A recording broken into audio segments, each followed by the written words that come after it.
Um, hey guys, I guess this is gonna be a more serious video.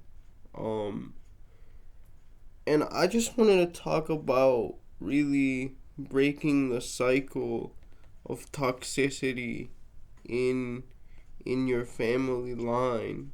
Um, excuse me, and how hard that can be. But yeah, man, as you know, I was born in a different place.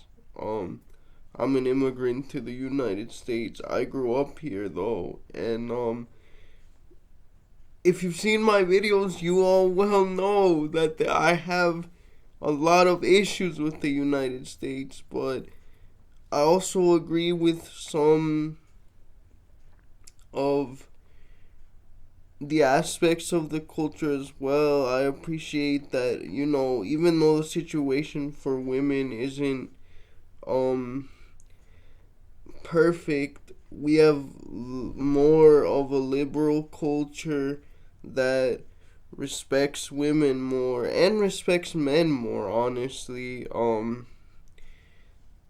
In terms of what they can do. And even though I've talked to you guys a lot about the problems of this country and disability and stuff, I mean, in my country, they don't give a crap about us, my friend.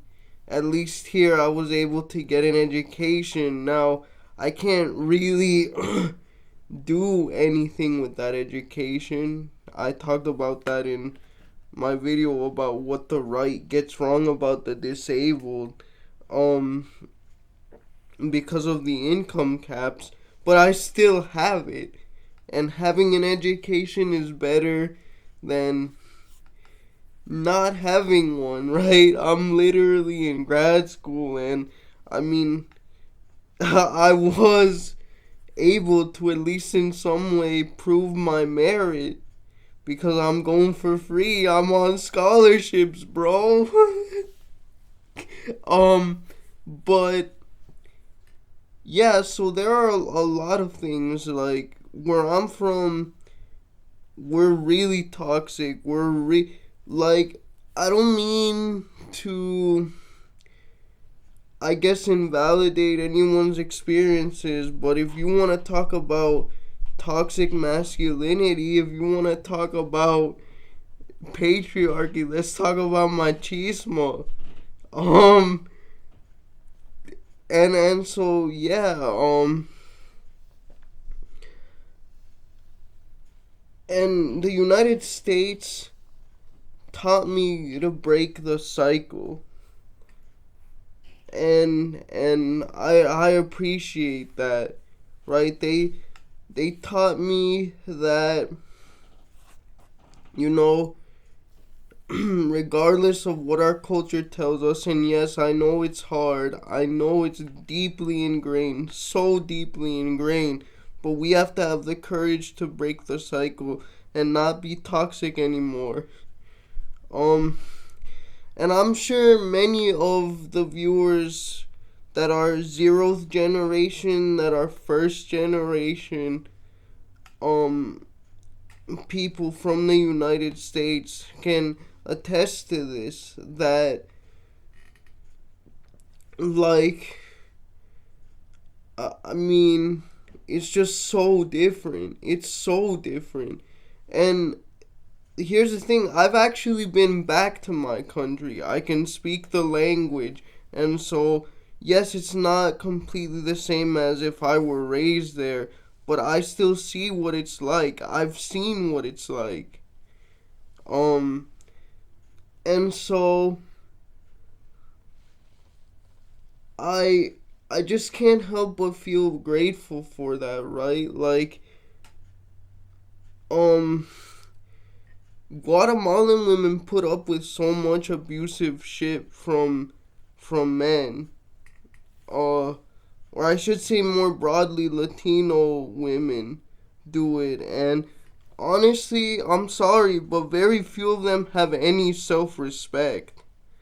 Um, And that's from the culture. Like, that's from the patriarchal culture. That really is. And I'm tired of seeing women just put up with the most abusive, the most just insane crap. And I'm tired of men propagating it as well, because they're just as responsible, my dude. They're just as prone to the culture.